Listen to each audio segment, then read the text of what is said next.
Good afternoon, family. It's been a while.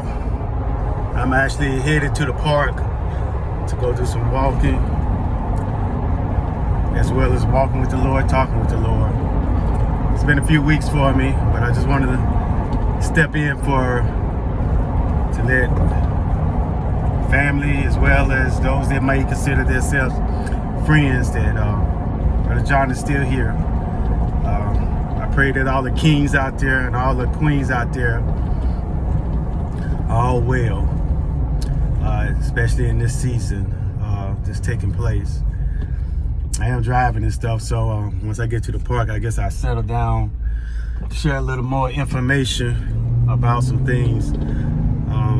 But today is just going to be pretty much more, I did a conversation video just a few days ago, but today is going to be more like just another conversation. Probably like part two, probably be conversation part two.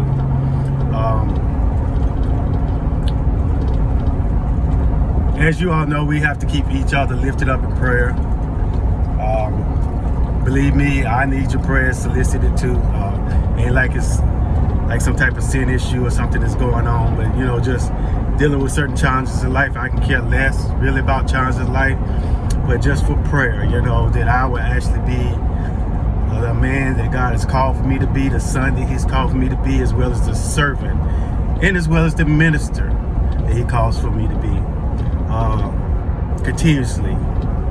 Whether if I'm on social media or not, I don't normally be, like I said, on social media a lot.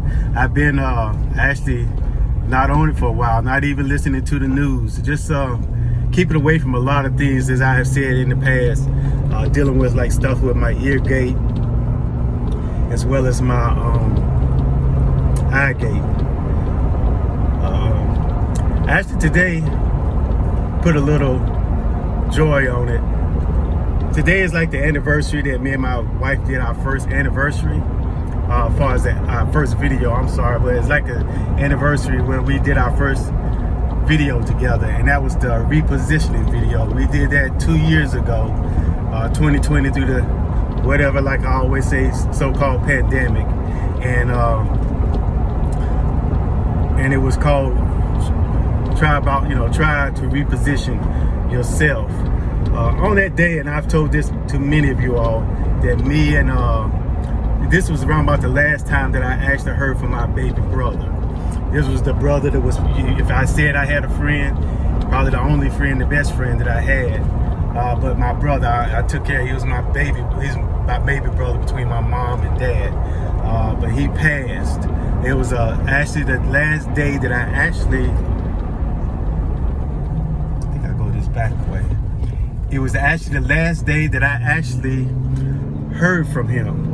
The last time I heard from my brother, he called me and was happy because he was just getting him a new place, and he was calling me about schedule for, looking for the schedule of what time I was going to pick him up the next day. Well, of course, you know, that next day never came to pass. And during that time, that's when the Lord had been dealing with me for a few months beforehand, that he wanted me to be a voice. That don't mean I have to be on social media and different things. Some of you are kind of familiar with social media a lot, and that's not taking anything from anybody. I'm not going to be on social media like that. The Lord didn't call me to be caught up in some stuff. But the thing is, anything that can be used for the glory of God, I don't care what type of device, airways, running it into people, wherever I might go, wherever my feet might tread, I have no problem sharing the name of Jesus, the good news, trying to do something good, or even shining my light, bringing forth an anointing that might remove burdens and destroy yokes, whatever it might do to glorify heaven. So I just take those opportunities. But to get back to where I was saying, my brother called me and was just telling me, trying to find out what the schedule looked like. And so basically that was the last time I heard of it. It was on November the 2nd. He called me that day. It was probably about 4 o'clock. Today is November the 2nd. It's about 5:10. It's 10 minutes after 5, November the 2nd, 2022. And so that's the last time I heard my brother's voice. We was joking over the phone with each other. And of course, on that same day, earlier that day, me and my wife made the repositioning video. And the Lord wanted me to be a voice, as I said before. And told me He's going to want me to be a voice. And Lord, who knew that I would be a voice, but then at the same time, there will be a voice that I would never hear again. So that's where we at. These past few weeks, I'm gonna go ahead and move on, but yes, this is the last day that I heard my brother, not the actual day, but the dates. I'm just going by the dates, but it's been 2 years. So that's pretty much it.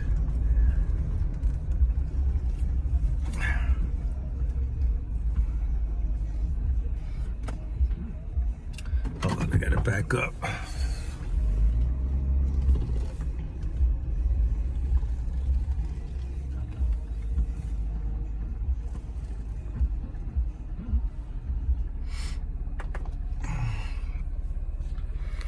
All right, let me get repositioned. Sorry about that.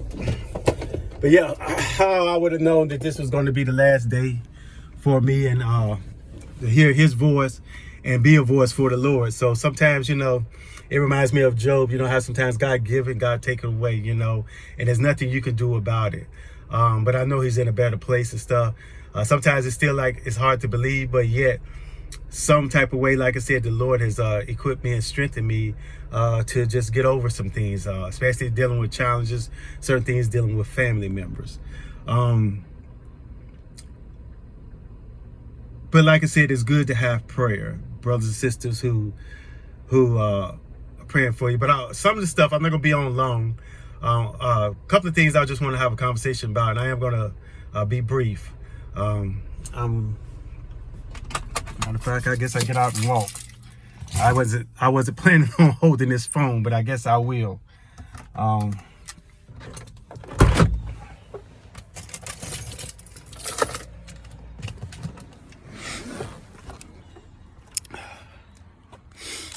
So this is something new, something different, so just bear with me.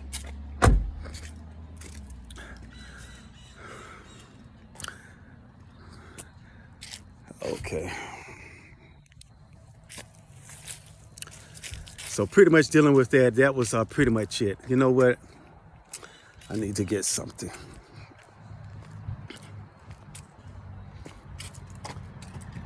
Sorry, bear with me. I think there's some people actually get ready to do some walking.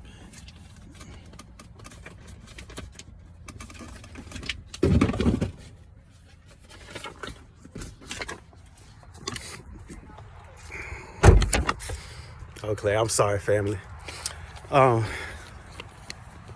Some things I wanted to just discuss and stuff was just dealing with conversations, dealing with family. I'll tell you how my journey been the past couple of weeks. I actually been working, doing a lot of out-of-town moves. I had to go to Florida a couple of weeks ago. When I was in Florida, it was just kind of crazy. Sometimes you tell your employees to get some rest because they expect you to do all the driving and everything down out of town. And dealing with that, I'm expecting some assistance in driving. Well, of course, I drove down there. It was about 12 and a half hours. It was almost all the way to Miami. And of course, my guys, somebody didn't want to drive. They wanted to observe what's going on. Well, that was a couple of weeks ago. Well, of course, when I decided to let them drive, there was this opportunity where I could have been in a car accident. This wasn't a car accident. This was an 18-wheeler where he swerved across the road and everything. And I'm just trying to talk about the hand of God, how awesome God is. But the thing is where there's no fear. I had no fear. But we had an 18-wheeler to come. And I was on my side, the passenger side, and it was just blowing. And when I say its mirror basically touched my mirror to my moving truck, It was on the side of the highway where they got those little ridges where people pull over to the side. It was on the whole opposite side. This was an 18-wheeler. To make a long story short, we made it through that. A couple of weeks before that, a week before that, before I went to that trip, I went to pick my guys up for work. Seen an accident. It was at an intersection in my moving truck. The crazy thing about it, I'm just kind of mirror ad-libbing, but it wasn't nothing crazy. But the crazy thing about it, we're sitting there at the light, and there was certain things, car, they had the right of way. Well, this car got hit by a truck. There was 2 cars before me. I was going in the turning lane, and there was 2 cars before me. And it was a car and a truck before me. Where that car flipped, it missed the first car that was at the light. In front of my truck was a Frito-Lay truck. It was a Frito-Lay truck. This car actually barely scraped this Frito-Lay truck, barely. And then before you know it, pieces flying toward my truck on my side because I was driving by myself. So dealing with that, pieces just flying at me.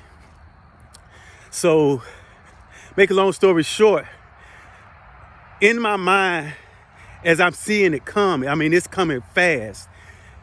It's like the car was going to bounce off the ground, hit my truck. Well, the crazy thing with me on the driver's side, the crazy thing about it, family, is, sometimes you can think certain things, think a certain way. And the first thing I was saying, no, you're not. At first, you can almost like have a certain reaction. And then you can be like, no, you're not. So it's just like all of a sudden that truck, well, it was an SUV that was basically what it was, slid. It was like 3 feet from my truck. Well, of course, no one else. Traffic was early in the morning. I went to the gym this morning. This is where I was going to come out at to deal with some of this stuff here, do some calisthenics and stuff. But I'm not sure if I'm going to have time. I'm trying to still utilize the opportunity for when it gets dark.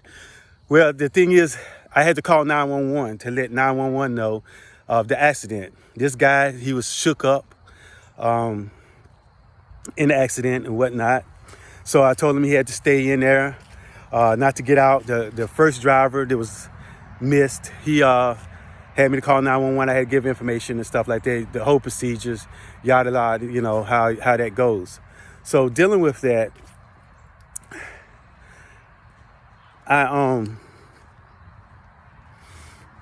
noticed the guy, he was just shook up and everything. So of course, I stayed there with him for a few minutes, but I still had to get to my guys. So eventually what happened, I ended up leaving. And my wife mentioned to me that I wasn't supposed to leave at the accident. I don't know. Like I said, I don't know all the laws, the rules and stuff. I never dealt with society in certain areas. That's only usually, even when I was married to my ex-wife, there was a lot of things that I did not know dealing with pertaining to life. There's a lot that I just don't know too much of.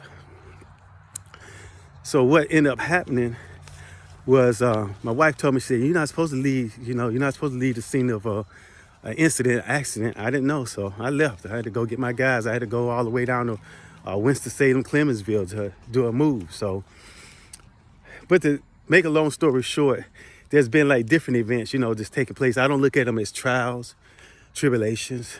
I don't look at them, even some of them, as tests, knowing that I will be tested at times and stuff.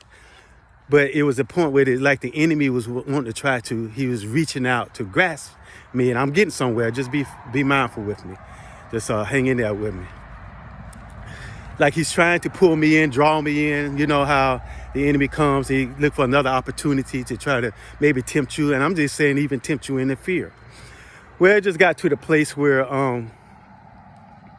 those were 2 incidents that I wasn't expecting, but dealing with my mind, it was like, I'm like, no, you're not. And it's like something like, when you think about certain things that you put off from a distance, that's not going to happen. When you say that's not going to happen, you know for sure it's not going to happen. Even if it look like it's something is going to happen, that is not going to happen. And it doesn't happen. And it's not that like something that you know that you did, but there was somebody who was greater on the inside of you to say like, no, not now. Like there, as we say, great is he that is in me than he is in the world. There was something greater in me that spoke out through me, to use my mouth, and yet a certain energy that's like no, just to put it at a standstill. People might say it's angels. People say what they want to say. I'm not here to debate. I'm just giving my little testimony. But I'm still here. These past few weeks has been a little challenging. Not when I say challenging, I'm just saying how they've been challenging. How you want to say, trying to challenge me. My ex-wife, she called me about my daughter. I have a youngest daughter. She's in Atlanta. She's about 24 years old. Her name is Precious. She just had my second grandbaby. Well, I found out here, you know, family sometimes don't tell you stuff. Well, I found out she called hysterically. She's calling hysterically about a lot of things and wanting to come home. Been trying to talk to her to come home, and yet she has not come home because she done fell in love. Well, she's not in love. I don't think she's got somebody she's not had kids by. You know how certain women know just as well as men too. Know when your first love, person you was first in love with, how you just hang on. You just hang on with for dear life. And it's not to sabotage anything dealing with kingdom marriages or anything like that. This is just reality. This is just the truth. And so she decided she was wanting to try to come home. Well, you know, Lord knows, behold, the reason why she wanted to come home, because she said she was tired of paying all the bills. She just had this baby. I started about working in August. So she was tired of paying all the bills, doing everything on her own. I can't go through all the details, and she ain't got no help even with the kids. Well, of course, my ex-wife went down there and got her, and she came back up here to Greensboro and stayed with my other daughter, Johnisha, for a week. And of course, she's done went back down there. And when you look at certain stuff, I just keep my distance from, because dealing with that, you just see how the enemy is just working, either to try to pull you in, or like I said, how it's affecting other people's lives. And so that's why sometimes I'm adamant about how I deal with brothers and sisters, if I said sons and daughters, because I look at a lot of things as sons and daughters. I don't try to come and make things seem like, you know, I'm coming against anyone. I understand when people are standing. So anybody's dealing with kingdom marriages, do what you have to do if you have to stand, because I would tell you some of my testimony about me having to stand. I stood for years before. So dealing with that, but yet, you know, for me it did not work. Not saying nobody else shouldn't do it. It will work for someone. Well, my daughter, I don't think she stood long enough. We just tried to get her out from down there so she could see a different environment, knowing she got family up here. We'll be a support and everything for her. But of course, she went back into the same situation.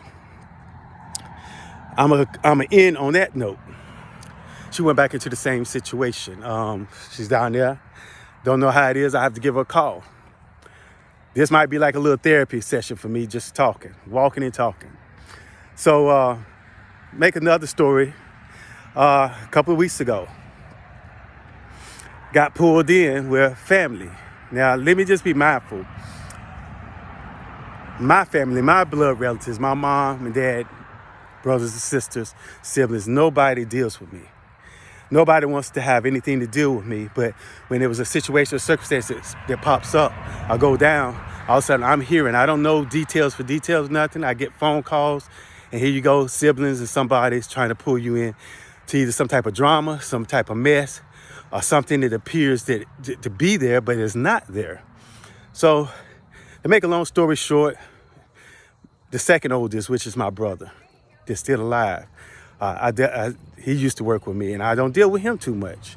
Well, the thing is, he called me with some stuff, situations, talking about my mother, and asking me certain questions and stuff like that, because I'm under the impressions that my mom can't walk.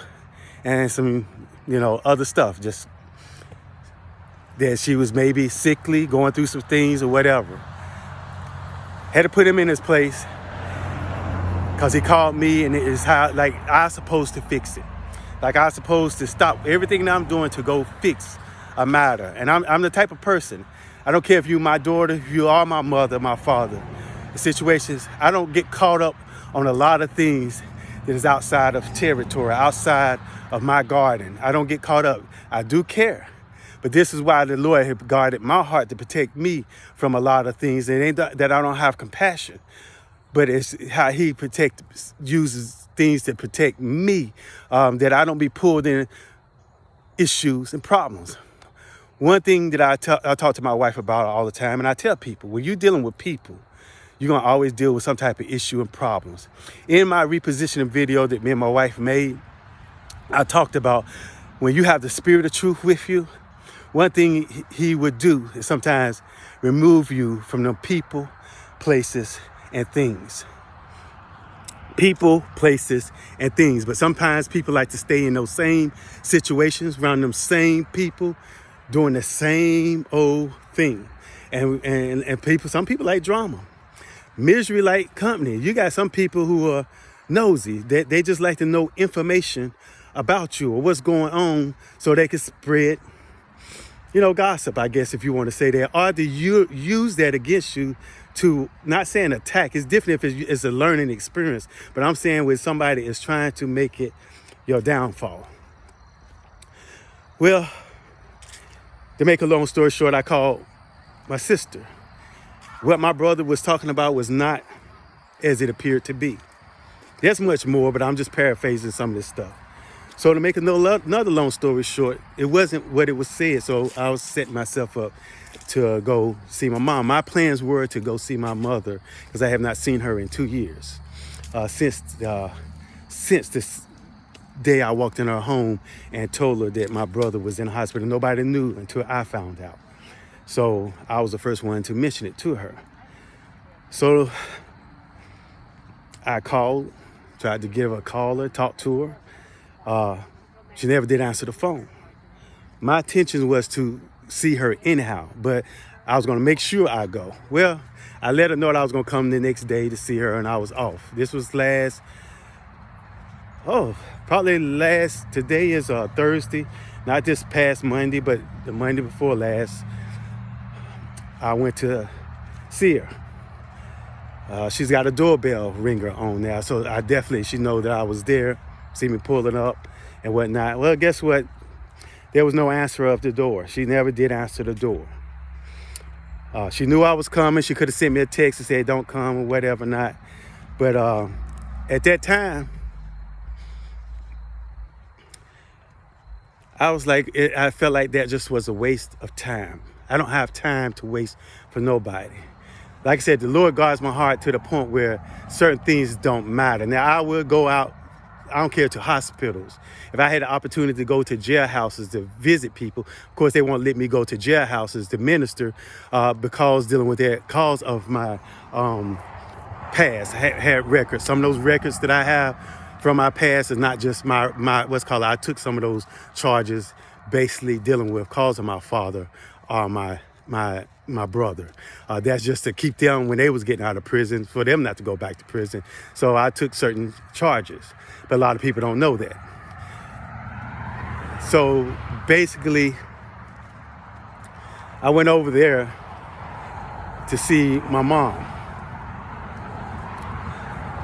Of course, she had seen me on the doorbell ringer, and so I ended up leaving. I called, told her, I said, I came by and whatnot, and she never did respond. Probably maybe 5 hours later, I got a text, and she told me she talked to my sisters. She got my messages, but she sent me a text. And basically the way it made it, if I was to put it, it's like somebody didn't want you around, or somebody don't want to deal with you. I'm not going to say it was that negative, but maybe like sometimes when you're walking with the Lord, and that's where I want to get at. Some people won't be able to look at you in your face because sometimes you can look at certain situations And even though you could be looking at somebody out of love and you caring, just you put things behind you, some people still hold certain stuff. So when they even can really know that you're a sincere person, they know that you'll do whatever, remove the mountains, you'll come after them. You know, there's a song where he would kick down the doors and then he would climb the mountains, come after him. He would light up any type of dark place. And you'll just come after him, or come after that soul, that one person. And whether it's your mom or whoever it could be, I don't care, friend, a sibling, neighbor, whatever it might be. Well, sometimes dealing with that, people know the God in you. That's one thing I wanted to say. Sometimes when some people are dealing with certain unclean spirits, they know the God that is in you. That situation, that giant, that mountain, it didn't matter what happened. If you the one who had made the first move, you're the one who made the first move. Some people can't even deal with you because you moved past that mountain. You crossed over that, if you want to say, Red Sea. You weren't going to let nothing be a pharaoh to hinder you. That's going to rule over you. Not even death itself. I love my people. I love my siblings. I love them dearly, but not to the point that I'm going to let something rule over me like it's going to take some type of control, some type of fear. I wanted to say that because sometimes dealing with things in life, you just got to be who you are. A lot of people just listening now doesn't like who I am. I'm going to be who I am, who God created me to be, how he's conforming me and transforming me and changing me daily to be more like him. I thought if I was to say I was a Christian, which I'm not going to claim that,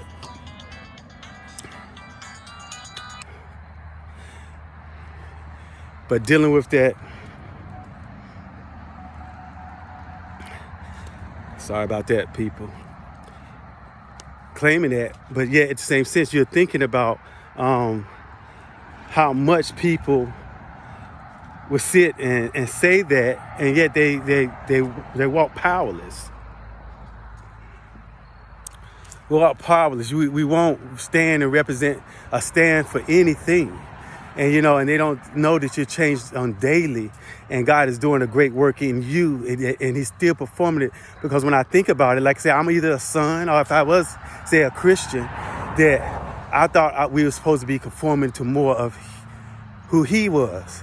I can't think about Joshua, and this is just me speaking, but I can't be Joshua. I'm not David. I can elaborate on certain things that David did that might be kind of similar to what's going on in my life, whether it was Samson, whether it was Abraham, certain things that are familiar, if you want to say, that's similar to my life in a good manner, in the kingdom manner, in God's ways and God's thoughts. But I'm not Abraham. I'm not Joshua. I'm not Moses. And so sometimes dealing with that, when I hear Christians, I'm thinking that when I read the word, unless something has changed, that some of us saying we're going to be who we are, but I'm saying in Christ Jesus. Now, are we still who we supposed to be? Maybe I'm missing something myself. I have no problem with someone maybe correcting me. Am I supposed to be changing and conforming to more like Christ, Jesus Christ? Or am I supposed to be like that son that my mom and daddy raised, and then I blend in with how society is, and then I be religious, where I have one foot in dealing with the world and then have one out in the church, if you want to say, or saying I represent one thing, but doing another, that I'm supposed to be carnal-minded when I read the word, and it talks about carnal-mindedness. And some people going to say, well, you have a different walk, different call. But are we to be conformed in the image and likeness of Christ? And I know there's more, and God's going to reveal more to me, but these are the things that I look at when I'm walking and trying to live a life in Christ Jesus. I'm going to end this video real quick, because I said I'm not going to be long.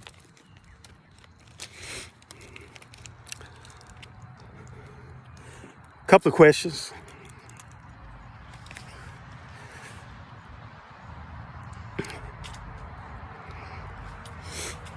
I'm sorry, I just kind of